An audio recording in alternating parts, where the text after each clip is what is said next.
Hello viewers, welcome to my channel. जो कोई भी मेरे चैनल में नया है, प्लीज़ जाते टाइम मेरे चैनल को सब्सक्राइब ज़रूर करके जाइए और वीडियोस पसंद आते हैं तो वीडियो पर लाइक कमेंट करके वीडियो को शेयर ज़रूर कीजिए और जितने भी बैकग्राउंड नॉइस है प्लीज़ उन्हें इग्नोर कीजिए।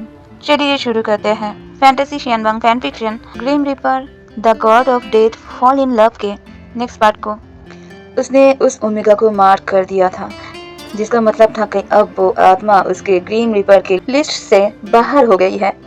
उसने एक ऐसी गलती कर दी है जो उसके सदियों के करियर में कभी नहीं हुआ था। विभूषण को अपने आप पर बहुत गुस्सा आ रहा था। उसे लगा कि इस मासूम ओमेगा ने उसे कमजोर बना दिया है। उसका गुस्सा इतना बढ़ गया कि कमरे की बची कुची चीजें भी टूटने लगी।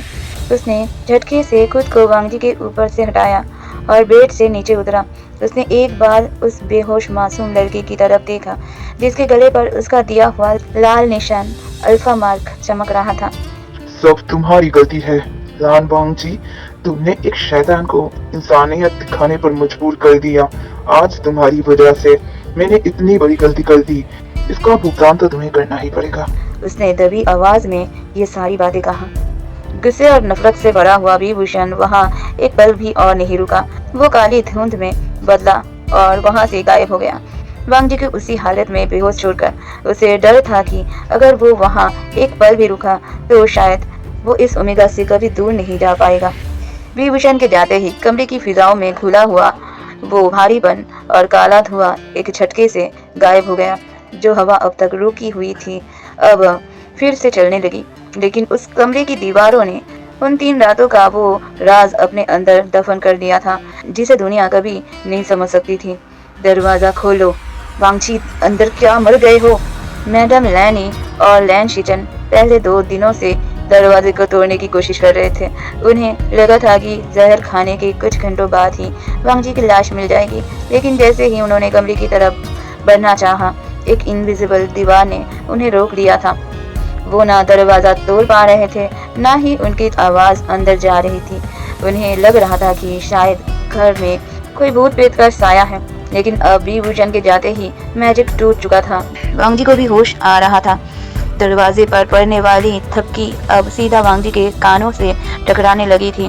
लान वांगजी ने धीरे से अपनी आंखें खोली। उसका सर भारी था और पूरा जिस्म जैसे टूट रहा हो। होश में आते ही जब उसने अपनी हालत देखी, बिखरे हुए बाल, बिस्तर की वो चद्दर जिसमें अभी भी ब्लड लगी हुई है और उसके जिस्म पर नए नए निशान, एक पल के लिए वो सुन्न हो गया।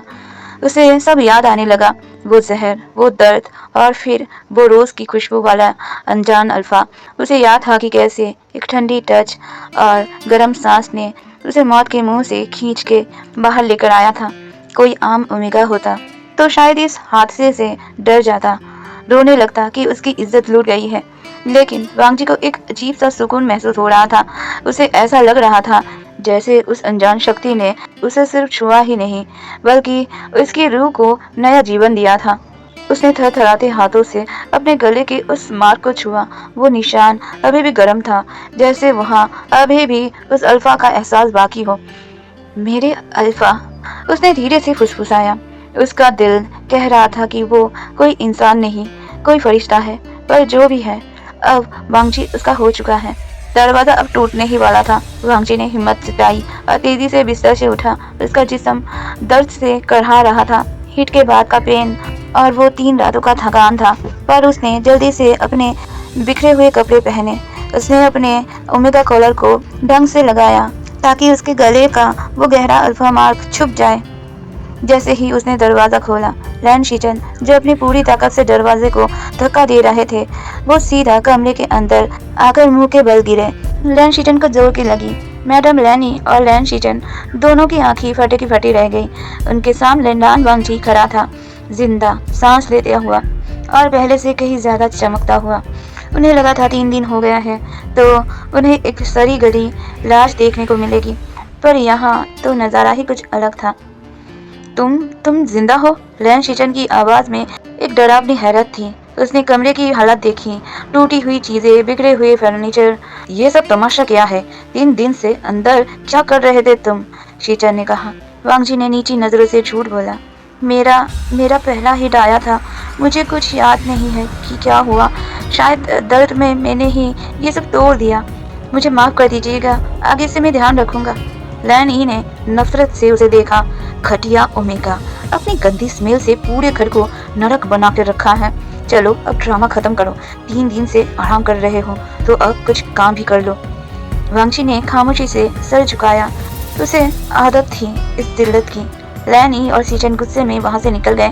हॉलवे में जाते हुए लैन ई ने धीरे से सीचन से कहा, मुझे समझ में नहीं आ रहा है, मैंने अपने हाथों से जहर दिया था, वो बच कैसे गया? शीचन ने दांत पीसते हुए जवाब दिया, माँ, लगता है हीट के वक्त जिस्म की गर्मी इतनी बढ़ गई कि जहर असर करना छोड़ दिया। किस्मत वाला है साला। पर अगली बार हम कोई रास्ता नहीं छोड़ेंगे, इसे मरना तो होगा ही। पूरे दिन वांगजी ने उस टूटे हुए जिस्म के साथ घर का बाकी सारा काम किया। उसने फर्श साफ किया, कपड़े धोए और सबके लिए खाना बनाया। लान ई ने उसे एक निवाला तक नहीं दिया। उसके सजा के तौर पर उसने अपने रूम में सामान जो तोड़े थे। दर्द इतना था कि वांगजी के पैर कांप रहे थे, पर उसके दिल में एक नई उम्मीद थी। जब भी वो थक रहा था, वो अपने कॉलर के नीचे छुपा उस मार्क को सहलाता और उसे उस रोज सेंट की याद आती। उसे महसूस होता कि वो अकेला नहीं है अब। रात होते होते वांगजी की हालत टाइट हो चुकी थी। वो बिना कुछ खाए अपने उस अंधेरे कमरे में वापस आया। उसने सोचा कि सोने से पहले एक बार नहा ले ताकि थकावट थोड़ी कम हो।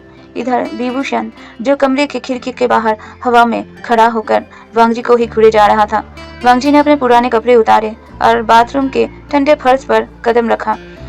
पानी के नाली खोलते ही ठंडे पानी उसके जिस्म पर गिरने लगा। उसने अपनी आंखें बंद कर ली और उस 3 रातों को याद करने लगा।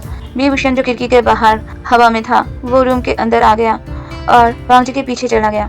वांगजी को महसूस हुआ कि उसके बाथरूम के टेम्परेचर अचानक गिर गया है। पानी की आवाज के पीछे किसी की सांस लेने की आवाज आ रही है। विभूषण वहाँ था। वो गुस्से में वहां से गया था, लेकिन वो इस ओमेगा को छोड़ नहीं पा रहा था। उसका मार्क वांगजी के गले पर था। इसका मतलब वांगजी अब उसका था और उस मार्क की वजह से वो वांगजी की हर दर्द को महसूस कर रहा था। जब दिन भर वांगजी ने मार खाया और काम किया तो विभूषण का शैतानी दिल में कुछ कुछ तो हो रहा था, और जब रात हुई तब तो सिर्फ दिल में नहीं, जिस्म में भी कुछ कुछ से ज्यादा ही बहुत कुछ होने लगा था। सदियों की प्यास 3 दिन में थोड़ी बुझेगा, इसलिए रात होते ही हमारा बेचारा ग्रीम रीपर खुद को कंट्रोल नहीं कर पाया और फिर से अपने ओमेगा के पास आ थमका। विभूषण ने खुद को रोकने की कोशिश किया था, लेकिन विभूषण के अंदर का अल्फा पगला रहा था अपने ओमेगा के लिए और विभूषण को बोल रहा था, बस और एक बार दिला दे। बाथरूम की ठंडी दीवारों पर गर्म पानी की भाप जम रही थी। वांगजी ने अपनी आंखें बंद की हुई थी। पानी की बूंदें उसके थके हुए जिस्म पर गिरकर थकान मिटा रही थी, लेकिन उस खामोशी में अचानक उसे एक सरसराहट महसूस हुई। रात का सन्नाटा था और बाथरूम में गिरते हुए ठंडे पानी की आवाज। लान वांगजी वहां खड़ा था, पर अचानक फिजा बदल गई और एक जानी पहचानी रोज की गहरी सेंट महकने लगी। वांगजी को किसी ने बताया नहीं, पर उसके अंदर का ओमेगा उसके अंदर चीख चीख कर बोलने लगा, तुम्हारा अल्फा आ गया है। वांगजी के चेहरे पर एक हल्की सी लाली छा गई। उसने शर्म के मारे अपने हाथ अपने जिस्म पर रखा।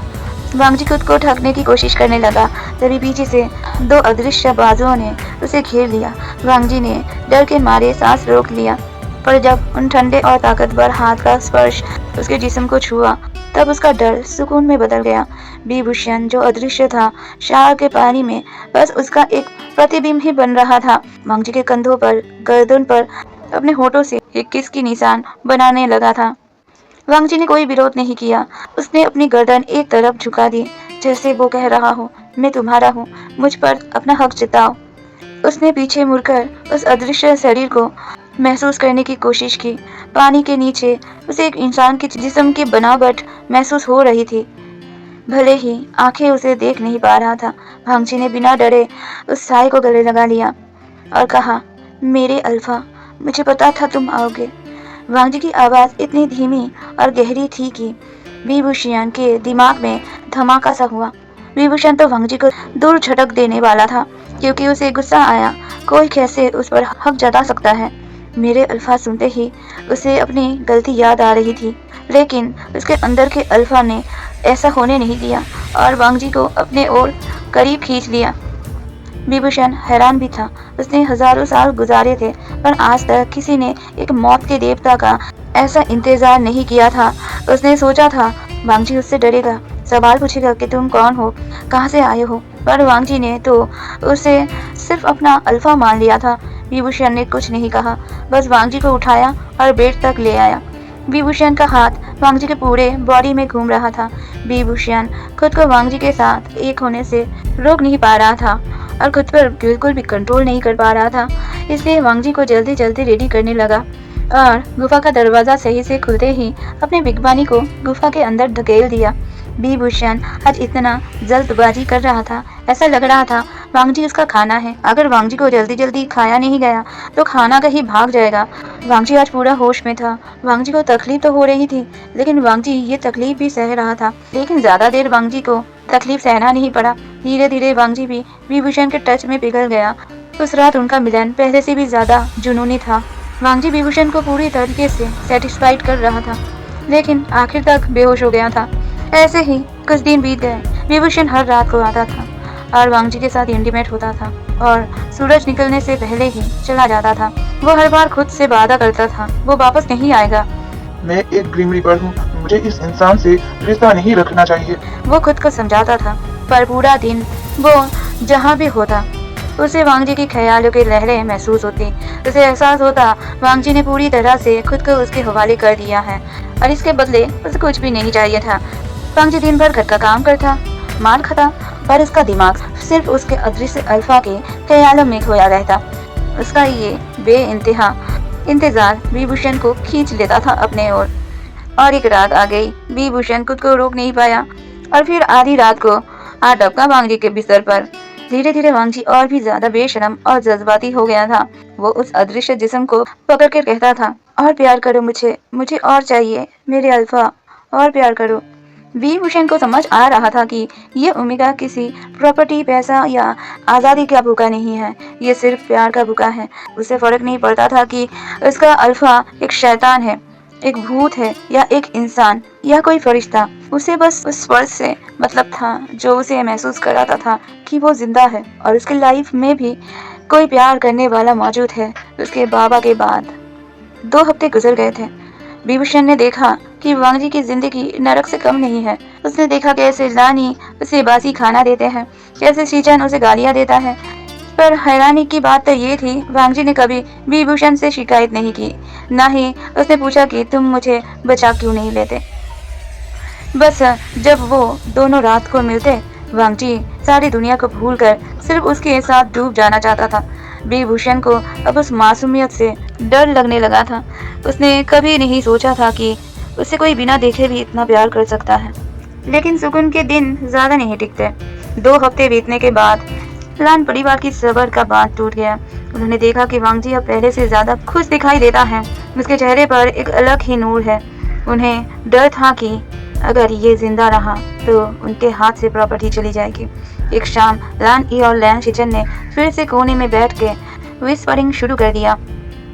सूरज की पहली किरण के साथ ही लैन मैंशन में एक नई साजिश का जन्म हो चुका था।